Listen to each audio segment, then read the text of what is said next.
Ele tinha tudo para nos tirar o pé do atoleiro, retomando o crescimento econômico, afugentando de vez a inflação e trazendo emprego. E de fato, ele conseguiu isso, mas por um muito breve espaço de tempo.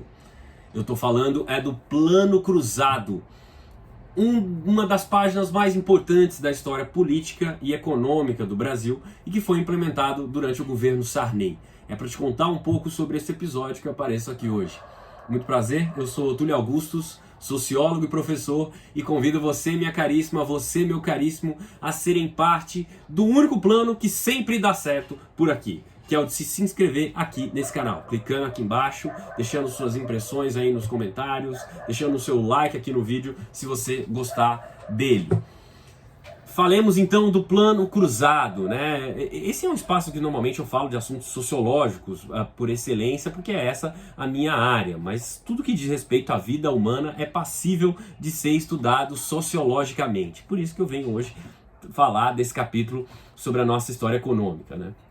O Plano Cruzado foi um plano no governo do José Sarney, instituído em 28 de fevereiro de 1986, e que tinha como objetivo geral controlar a inflação, né? Já te dou o spoiler de que não deu certo, deu com os burros na água, a inflação não foi debelada por esse plano, e o Brasil teve que continuar convivendo com a inflação gigantesca um bom tempo.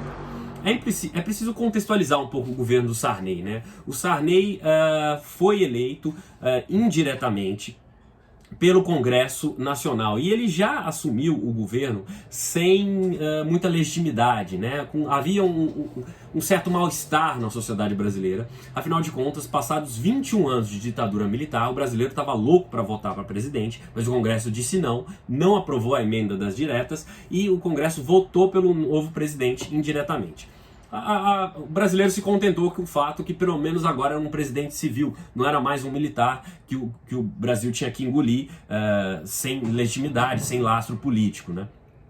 E esse eleito foi o Tancredo Neves, aquele velho político já conhecido da história brasileira, que havia sido ministro do Vargas, e foi a primeira pessoa que entrou, olha só, no quarto do Getúlio Vargas, quando Vargas se matou em 1954. Enfim, já era uma figura tradicional da política brasileira, mas o Tancredo foi aí o depositário de muito otimismo nacional, né? Havia um sentimento, olha, de que agora vai, é a nova república, é o fim da ditadura, vem aí um mundo novo de possibilidade, de democracia, um país novo e tudo mais. Mas, naqueles episódios inacreditáveis da história brasileira, o sujeito ganha a eleição, mas morre antes de tomar posse. E aí foi uma frustração geral, um balde de água fria em todo o Brasil, e acabou assumindo o Sarney, que era o seu vice. Sarney era um velho político maranhense, já tradicional na política, e que havia sido aliado dos militares durante a ditadura, portanto havia um certo desconforto. Olha, o regime mudou, mas não mudou tanto. Era um pouco essa a sensação. E o Sarney herdou alguns dos problemas dos militares, sobretudo a questão da inflação, né? Os militares haviam entregado um período de muito crescimento econômico durante um período chamado Milagre Brasileiro, né?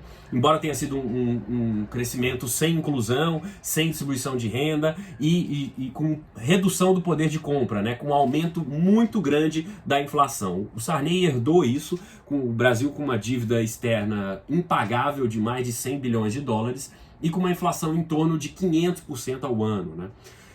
Essa ressaca do milagre econômico tentou-se debelá-la com o Plano Cruzado. O Sarney substituiu o Francisco Dornelles, que era o ministro da Fazenda, pelo Dilson Funaro, e juntou ali uma equipe de notáveis que tiraram da cartola o Plano Cruzado. Essa equipe era composta por dois núcleos. Você tinha um núcleo carioca, da PUC do Rio de Janeiro, que era composto pelo Francisco Lopes, pelo Pércio Arida, pelo Edmar Baixa, pelo André Lara Rezende, entre outros nomes. E do outro lado você tinha o Polo Paulistano, que era da FGV de São Paulo, que era composto pelo Luiz Carlos Bresser Pereira e pelo Yoshiaki Nakano. Esses pensadores eram da chamada escola neoestruturalista da economia. E eles tinham uma visão de que a inflação brasileira era uma inflação inercial, de tipo inercial. Uma figura que se usava muito na época era a ideia de uma catraca, né? Uma catraca que está girando no próprio eixo e gerando novas ondas, ela própria gerando ondas de inflação, né? A ideia de que, olha, a inflação desse mês ela é resultado da inflação do mês passado, que por sua vez é resultado do mês anterior, e por aí vai. Na visão desses caras, era preciso um plano.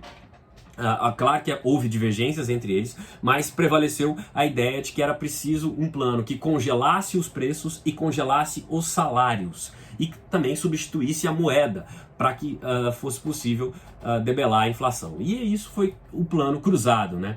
Surgiu o cruzado como a nova moeda nacional, né? Deixando para trás o cruzeiro, que era a antiga moeda. E trouxe também uma grande novidade que fez muito sucesso, que era a figura do fiscal do presidente, o fiscal do Sarney. Isso fez com que o plano caísse nas graças do povo, né? Você sabe que os humilhados estão sempre doidos para serem exaltados, né? E os brasileiros da época se sentiram bastante empoderados, porque havia congelamento de preços, então as pessoas podiam chegar no supermercado e dizer, olha, esse preço está errado, esse não é o preço da lista que eu tenho aqui da Sunab, você vai ser preso, eu vou chamar a polícia. E surgiram muitas histórias de gerente de supermercado sendo preso, aquela coisa toda. Armava-se barraco por tudo no Brasil, porque todo mundo andava com broche. Eu sou fiscal do Sarney. Né? No supermercado Real, um consumidor foi um fiscal e tanto. Eu fecho esse supermercado pelo roubo abusivo e extorsivo que está acontecendo com mais de 30... Um adesivo, eu sou fiscal do presidente. E tudo mais. Isso fez muito sucesso, fez com que o plano caísse nas graças do povo, a popularidade do Sarney bateu na lua. É Sunaba, fiscalização da Sunaba. Cadê o gerente? Fiscalização da Sunaba. Não precisa gritar tanto, qual é o problema? Eu sou o gerente. Eu sou fiscal do presidente.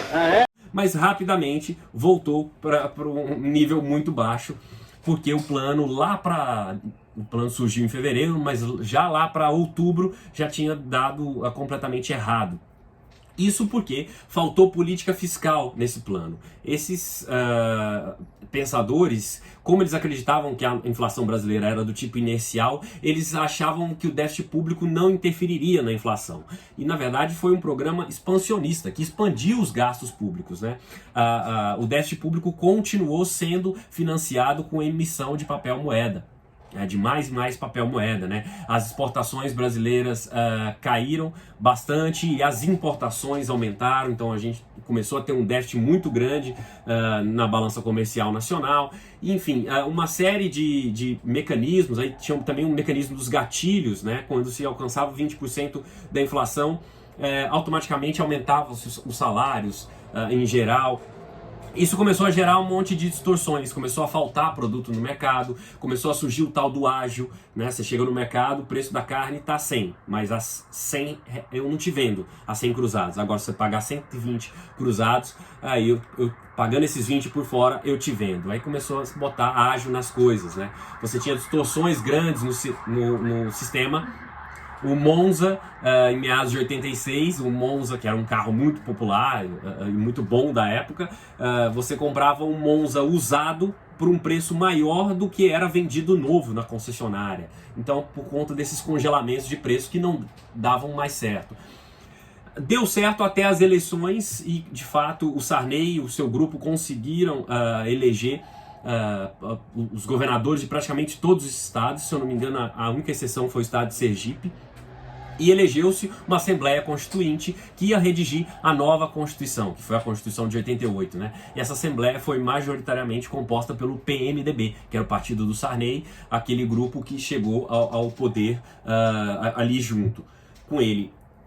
Logo depois, 6 dias depois da eleição, né, mais um daqueles estelionatos eleitorais típicos da história brasileira, o Sarney decretou o novo Plano Cruzado, Plano Cruzado 2, que veio com uma série de arroxos, uma série de remédios amargos para tentar resolver o problema da inflação que não havia sido debelado, né? Depois houve ainda o plano verão, o plano Bresser, que também não conseguiram estancar a inflação. Só para você ter uma ideia, a inflação naquele período chegava a inacreditáveis, isso em 1990, chegou a inacreditáveis 2.700%, 2.700% de inflação no ano, né? Era aquela época que você recebia o seu salário, você corria para o supermercado, né? Todo dia 5, quinto dia útil, sexto dia útil do mês, os supermercados estavam abarrotados, os postos de gasolina estavam cheios de gente, fazia-se filas quilométricas, porque você tem que fazer a compra do mês hoje, porque amanhã o seu dinheiro já não vale mais a mesma coisa. Foi com essas dificuldades enormes que os brasileiros conviveram durante décadas. E o que só foi solucionado depois, de uma vez por todas, espera-se, com o Plano Real a partir de 1994. Mas isso é outra história. Se você gostou desse vídeo e entendeu um pouco mais sobre o Plano Cruzado, não deixe de se inscrever nesse canal, dar o seu like aqui e aparecer aqui outras vezes. Um abraço e até a próxima.